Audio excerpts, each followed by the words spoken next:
Yo, what's up mga boss, mga bay? Here we go again. Kamusta? Sana all goods lang kayo dyan mga boss, mga bay. Unit for today, Toyota LC200. So very special yung topic natin today mga boss, mga bay, no? Alam nyo po ba kung bakit? At kung napapansin nyo mga boss, mga bay, may natitirang mga kunting diferensya po ito. Na-detail na po kasi ito mga boss. At pinadetail sa atin ulit. Kasi po, ang gusto po sana sa owner nito mga boss ay ceramic na lang po sana natin. Paano po nakita ko po yung mga dinetail na hindi tinapos mga boss, mga bay, ano? Kaya sabi ko, hindi po na detail ng maayos to mga boss. Yun ang sinabi ko sa owner nito mga boss. Kung tawagin nila ay pen correction, na pen correction nila pero hindi po masyado talaga kasi alam nyo po bakit. Ito po, may mga natitirang green po dito na pintura na tumatalsik po. Hindi po nila kinuha ito. Hindi po masyadong makita sa video natin mga boss, mga bay, ano? Pero kitang kita po yan sa personal mga boss. Alam nyo po bakit? Kasi po puti po yan. At yung tumalsik na pintura dyan ay kulay green mga boss. At syempre pinakita ko rin sa owner nito mga boss, mga bay. Kasi po talagang kitang kita po sa personal mga boss eh. At sabi ko naman po sa owner mga boss, hindi po tayong pwedeng magsisirami coating nito na meron pong ganito. Ang dami niyan mga boss oh. Tapos nag-release lang sila ng ganyan. Hindi po pwede yung ganyan, uy. So ang mga picture nito mga boss na before and after nasa page na po natin, ano.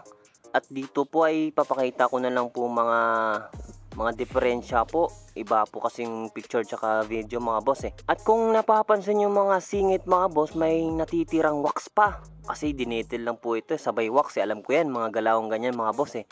So kahit na po, dapat nag-release po sila ng malinis tulad na ng ganito. Ang dami pa yan oh. So pag sinabing detail po, dapat detalyado. Yun po yung ibig sabihin nun. Wala naman pong perfecto sa gawa natin mga boss, mga bay. Pero syempre ako, umamin din ako na meron din akong pagkakulang sa gawa natin. Pero hindi ganito mga boss, mga bay. Grabe, kitang kita naman yan. At pati naman po sa mga siding mga boss, mga bay. Grabe naman po yan.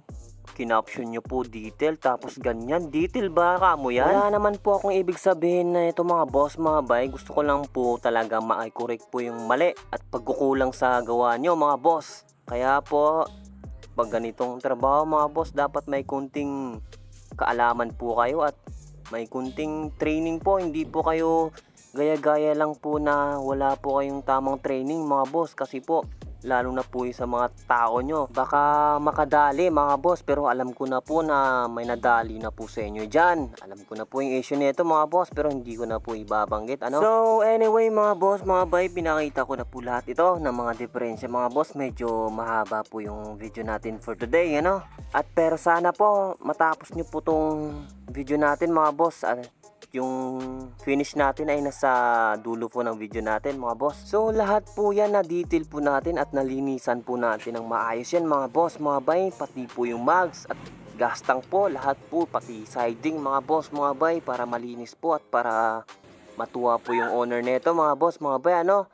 Yun po ang pinaka-importante sa ating trabaho mga boss. At para paligayahin po yung mga customer natin mga boss, mga bay. At ipapakita ko na lang din yung mga kunting na finish po natin dito mga boss, mga bay. Tulad na lang po sa mga dinitil natin na ganito po.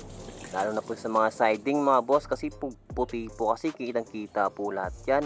At nakakaya po pag hindi po natin malinisan ng maayos to. At kung napapansin yung mga singit mga boss, mga bay, nawawala na po yung mga kunting natitira, ano. At dito na po sa yung maraming pintura po, wala na po yan. Kahit i-check po yun ng maayos yan mga boss, mga bay. Basic lang po yan. At yung nakita yung dent mga boss, hindi na po natin maayos yan. Iba po yung naggumagawa niyan, ano. So ipapakita ko na lang po yung mga kunting diferensya nito mga boss, mga bay, para maya po ay magpapolish na po tayo at sabay finish po para magsimula na po tayo sa ceramic coating natin, ano.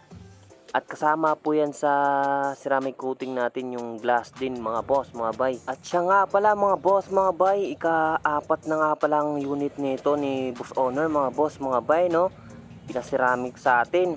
At ito po yung pang-apat niya. Siya din yung owner na jet ski na ginawa natin mga boss. At yung pick up na white din at sa motor niya na Inmax mga boss mga bay. So andito na nga pala ako mga boss, nagpiprep na po tayo para makapagpahid na po tayo ng ceramic coating at heto na po. At lahat po yan mga boss mga bay, pinahiran po natin ng ceramic coating yan ano. At marami pa po tayong hindi pa na-upload mga boss mga bay.